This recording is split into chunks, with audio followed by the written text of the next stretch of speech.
Hello everyone. In this lecture, we are kicking off a foundational topic in programming, data structures. So what are data structures? Simply put, a data structure is a way of organizing, storing and managing data. So we can perform operation on it efficiently. Think of it like organizing your closet. You could just throw all your clothes in a big pile. That's one way to store them. But finding a specific shirt would be a nightmare.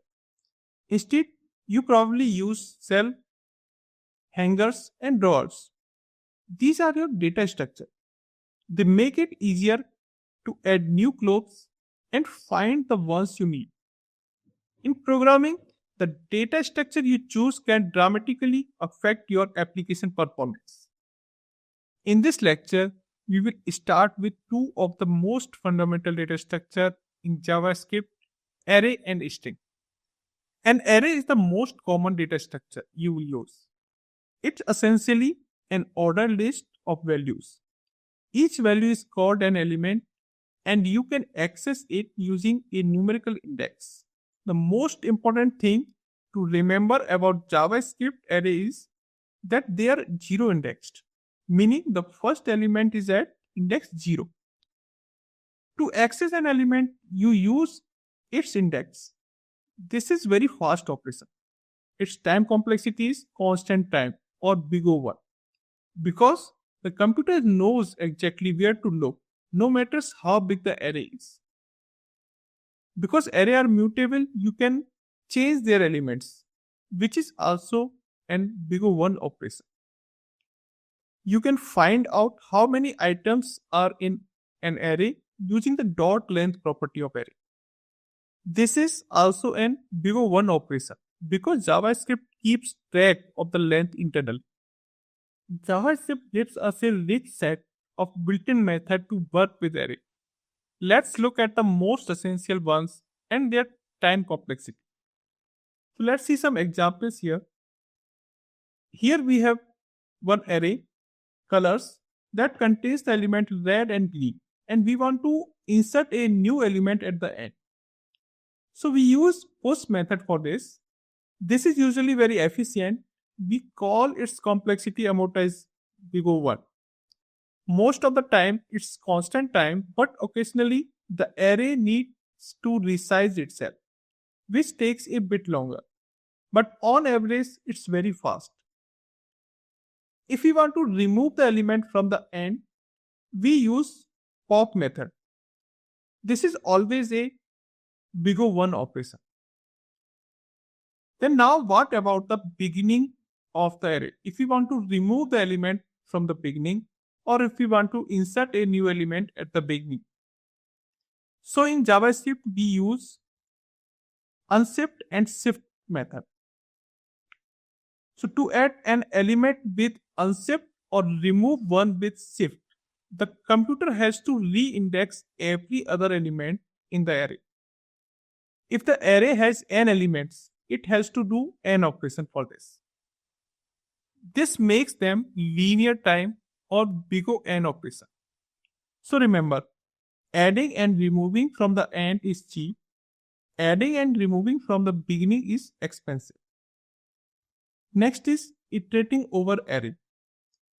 Often, you want to do something with every element in an array.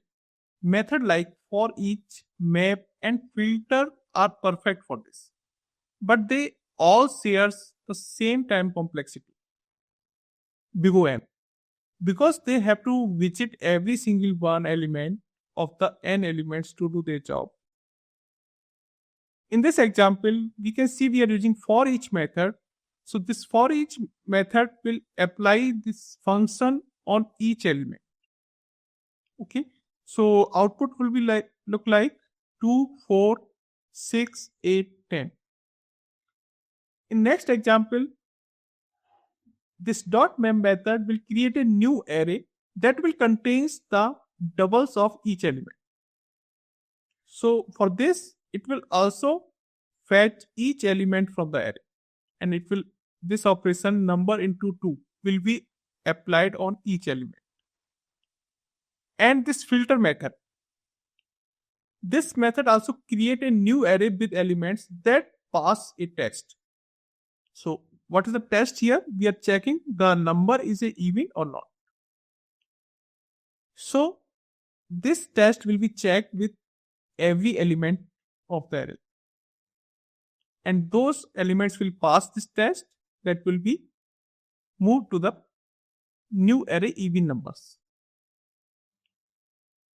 So these methods are fantastic to readability, and an big O and cost is perfectly acceptable for most use cases. Next is string. A string is a sequence of characters. Like array, accessing a character by index, char at, or getting the length using dot length both are fast big O1 operation.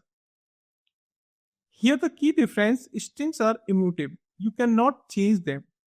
To modify a string, you must create a new one. Any method that seems to change a string like to lowercase or substring is actually creating a brand new string. The time it takes is proportional to the length of the new string being created, which is like big O M. Now comes to the real life application in web development. Array are the backbone of any dynamic list. Like e-commerce, a shopping cart is just an array of product object. When you view a category page, you are seeing an array of products. Social media, your feed on Instagram or Twitter is an array of post object. The comments on a post are an array of comment objects. To-do list apps, each task is an element in an array. Data visualization, when you use a library like chart.js, you feed it array of numbers to generate graphs and charts. And strings are fundamental to handling textual data, like user input and forms. Any text a user types, their names, comment, search query, it is a string. You use a string method to validate, sanitize, and process this input. URL manipulation, when you visit a URL like mysite.com or product ID equal to 1 to 3, a developer uses string method to pass the URL and gets the ID. Dynamic HTML, we often build HTML contents as string in JavaScript and then inject it into the page. API and JSON, when our front-end application communicate with the back-end server, they exchange data using JSON, which is transmitted as a string. We then pass that string into JavaScript, object, and array. So let's summarize this. Data structures are for organizing data efficiently, and understanding their time complexity is key to writing performant code. Array are mutable lists, they have fast big O1 access, but be mindful of big O(n) operation like shift and unshift. Strings are immutable sequence of characters. Any operation that modify a string actually creates a new one, which is typically an big O(n) operation. Both are used constantly in web development, from managing list of data with array to handle all user-facing text and API data with strings. So these are just building blocks. In future lecture, we will explore more complex data structure and analyze their performance characteristic as well. That's all for today.